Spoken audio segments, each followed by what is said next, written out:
Iran का वो base जिसे इसराइल 10 बार तबाह करने का दावा कर चुका था, आज उसी बेस से दोबारा मिसाइल दागे गए और इन मिसाइलों पर लिखा था पाकिस्तान, भारत, जर्मनी शुक्रिया। साथ में अमेरिका का सबसे खुफिया जासूस तैयारा बेनकाब हो गया और इसराइली फौज के सरबराह ने कह दिया फौज टूट जाएगी। तमाम तर तफसीलात जानिए इस रिपोर्ट में। नाज़रीन, आज की सबसे हैरान कुन खबर यज़द से आई। इसराइली फौज ने बार बार दावा किया था कि उसने ईरान के वस्ती शहर यज़द में मौजूद मिसाइल और समुद्री बारूदी सुरंगें बनाने की बुनियादी तंसीब को मुकम्मल तौर पर तबाह कर दिया है। ये वही तंसीब है जहाँ ईरानी बहरिया अपने ज्यादातर मिसाइल और समुद्री बारूदी सुरंगें तैयार करती है। लेकिन आज दुनिया ने वो वीडियो देखी जिसने आलमी दिफाई माहिरीन को सोचने पर मजबूर कर दिया। उसी तबाहशुदा बेस से दोबारा मिसाइल फायर होते दिखाई दिए। सवाल ये उठ रहा है, क्या ईरान इतनी तेजी से मुरम्मत कर रहा है या फिर अमेरिका और इसराइल की बमबारी वाकई बेअसर हो रही है? दिफाई तजियाकारों का जवाब साफ है। ईरान की असल मिसाइल ताकत उसके पहाड़ों के अंदर छुपी हुई है।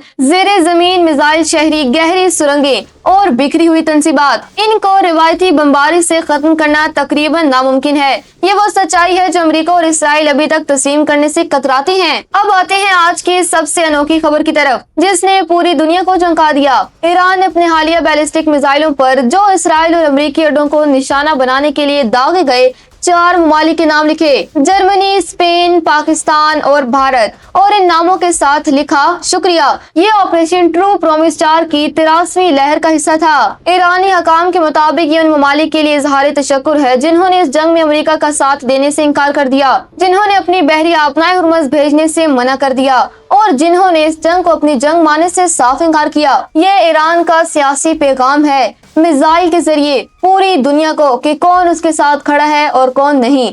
नाज़रीन, परसों से एक तैयारे के बारे में सिर्फ सरगोशियां थीं, कोई तस्वीर नहीं, कोई तस्दीक नहीं, बस अफवाहें कि अमेरिका के पास एक ऐसा जासूस ड्रोन है जो दुश्मन की फिजाई हुदूद में घुसकर इंटेलिजेंस जमा करता है, रडार पर नजर नहीं आता और इंतहाई बुलंदी पर उड़ता है। इस तैयारे का नाम है RQ-180, जिसे दिफाई हलकों में अफसानूनी तैयारा कहा जाता था।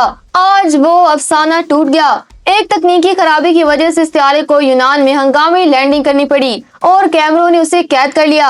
अमेरिका का सबसे बड़ा खुफिया हथियार, जिसके वजूद से भी बाज़ाब्ता इनकार किया जाता था, आज सबके सामने आ गया। ये कितना बड़ा नुकसान है, इसका अंदाजा सिर्फ वही लगा सकते हैं जो जानते हैं कि खुफिया रहना ही इस हथियार की सबसे बड़ी ताकत थी। ये खबर इसराइल के लिए इंतहाई तशवीशनाक है। इसराइल के फौजी सरबराह जनरल अयाल ज़मीर ने काबीना को बाज़ाब्ता वार्निंग दी है कि अगर फौरी तौर पर नए फौजी भर्ती ना किए गए तो इसराइली फौज मुकम्मल तौर पर बैठ जाएगी। इसराइल को इस वक्त 15,000 ताज़ा दम फौजियों की फौरी जरूरत है। और बहरान कहां से आया? इसराइल में तकरीबन 80,000 इंतहा पसंद मजहबी यहूदी, जिन्हें हरीदीम कहा जाता है, फौज में भर्ती होने से इनकार कर रहे हैं। ये वो ग्रोह है जिसे 1948 के बाद से फौजी खिदमात से मुस्तस्ना रखा गया है और आज यही इस्तिस्ना इसराइल के लिए एक बड़ा सियासी और फौजी बहरान बन चुका है। अपोजिशन रहनुमा यार लिपिड ने भी हुकूमत पर इल्जाम लगाया कि वो बगैर हिकमत अमली के बहुत कम फौजियों को बहुत बड़े महाज पर भेज रही है। उनका कहना था कि रिजर्व फौजी थक चुके हैं, वो अब मजीद लड़ने के काबिल नहीं। नेतन्याहू ने ईद फसाह के बाद लाजमी फौजी सर्विस की मुद्दत बढ़ाने का इशारा दिया है, लेकिन वक्त तेजी से निकल रहा है। अब आते हैं उस सवाल की तरफ जिस पर पूरी दुनिया की नजरें हैं, क्या जंग रुकेगी? जर्मन वजीर खारजा यूहान वाडेफिहोल ने आज ऐलान किया कि अमेरिका और ईरान के नुमाइंदे बहुत जल्द पाकिस्तान में बराह रास्त मुलाकात करेंगे।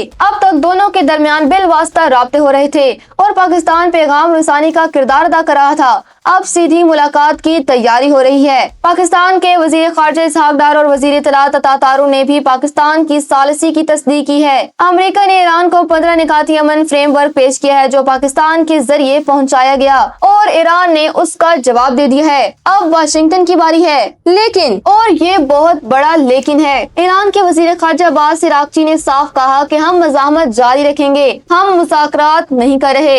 इधर सदर ट्रंप ने एक प्रेस ब्रीफिंग में कहा, मुझे परवाह नहीं कि डील हो या ना हो। तो क्या ये मुज़ाकरात हैं या सिर्फ राब्ते? दोनों फ्री कुछ न कुछ कह रही हैं, लेकिन जो वाज़ेह है वो ये कि पाकिस्तान इस वक्त सिफारती महाज पर एक इंतहाई अहम खिलाड़ी बन चुका है। नाज़रीन, आबनाए हुर्मुज़ की अहमियत समझें। जंग से पहले इस रास्ते से रोजाना 130 से ज़ायद जहाज गुजरते थे। दुनिया का 20% तेल इसी रास्ते से जाता है। आज सिर्फ 6 या उससे कम जहाज ईरान की इजाजत से गुजर रहे हैं और अब ईरान की पार्लियामेंट एक कानून बनाने जा रही है जिसके तहत हर गुजरने वाले जहाज से बाकायदा टोल टैक्स वसूल किया जाएगा।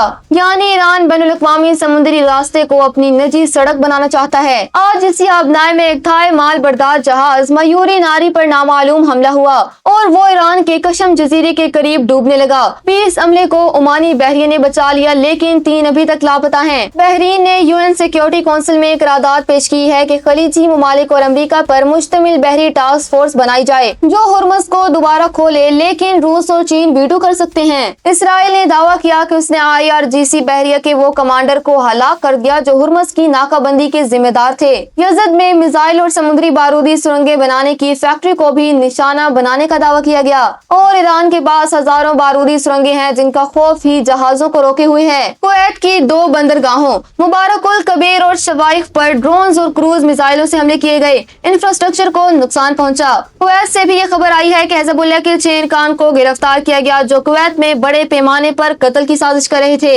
सऊदी अरब के मशरिकी सूबे में तेल की तंसीबात पर 24 से ज़ायद ड्रोन आए, लेकिन फिजाई दिफा ने उन्हें तबाह कर दिया। बहरीन में आतिशबाजी के वाक़े को हुकूमत ने ईरानी जारहियत करार दिया। इराक में अमेरिका ने ईरान नवाज मलेशिया के अड्डों पर बमबारी की जिसमें इराकी फौजी भी जाँ बहक और जख्मी हुए। इसके बाद इराक में अमेरिका मुखालिफ जज्बात में तेजी से इजाफा हो रहा है और खलीजी ममालिक ने इराक से मुतालबा किया कि वो अपनी सरजमीन से ईरान नवाज मलेशिया की कार्रवाइयाँ बंद कराए। जंग के असरात अब खुद अमेरिका के अंदर भी नजर आना शुरू हो गए हैं। पहली बार US पोस्टल सर्विस ने पार्सल्स में 8% ईंधन सरचार्ज लगा दिया है जो 26 अप्रैल से नाफिज होगा, यानी जंग का बोझ अब आम अमरीकी सारिफ उठाएगा। आइवा में अंडों के एक बड़े फॉर्म में आग लग गई और माहिरीन कह रहे हैं कि हुर्मुज़ की बंदिश के बाद सप्लाई चेन पहले से टूटी हुई है। अब अंडों की कीमतें रिकॉर्ड सतह पर जा सकती हैं। तेल की कीमत आज ब्रेंट क्रूड तकरीबन $106 फी बैरल तक पहुंच गई। एशिया और यूरोप के स्टॉक मार्केट्स गिरे। फिनलैंड के सदर ने खबरदार किया कि ये जंग कोविड से भी बड़ी आलमी इक़्तिसाद बाजारी का सबब बन सकती है। प्यू रिसर्च के ताज़ा सर्वे के मुताबिक 59% अमरीकी अवाम समझते हैं कि ईरान पर हमला गलत फैसला था